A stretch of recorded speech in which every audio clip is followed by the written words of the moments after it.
అందరికీ నమస్కారం. నా పేరు కుమార్. మాది మంచికలపాడు గ్రామం, చేంకుర్తి మండలం నుంచి వస్తున్నాం. ఇక్కడ ఏనుగుపాలెం గ్రామంలో సీతారామ లక్ష్మణ సమేతంగా ప్రతిష్టా కార్యక్రమం జరుగుతుంది. ఇక్కడికి వేలాది మంది భక్తులు విచ్చేస్తున్నారు.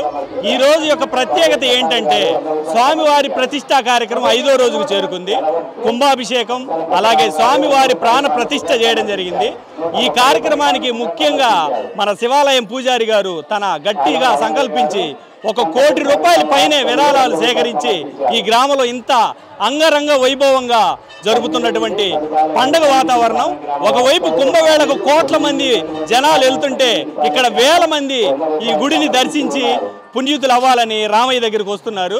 కొన్ని లక్షల సంవత్సరాల క్రితం ఒక మానవుడు దేవుడిగా ఎలా ఉన్నాడో, మానవుడు ఎలా ఉండాలో చూపించిన రామయ్యని ఇలా మనం ప్రతిష్ఠ చేసుకోవటం చాలా గర్వకారణంగా ఉంది. ఈ కార్యక్రమానికి ముఖ్యంగా ఉన్నటువంటి వేణుగోపాలెం గ్రామ ప్రజలు, అలాగే వాళ్ళ బంధువులను ఆహ్వానించి వాళ్ళకి మర్యాదలు చేసిన తీరు, ఇక్కడే పక్కన భోజన కార్యక్రమాలు జరుగుతున్నాయి.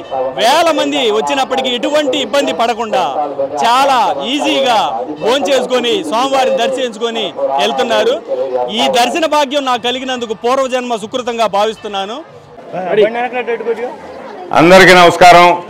ఈ రోజున మన ఏనుగుపాలెం గ్రామంలో కోదండరామస్వామి ప్రతిష్టా మహోత్సవం ఘనంగా జరుగుతూ ఉంది.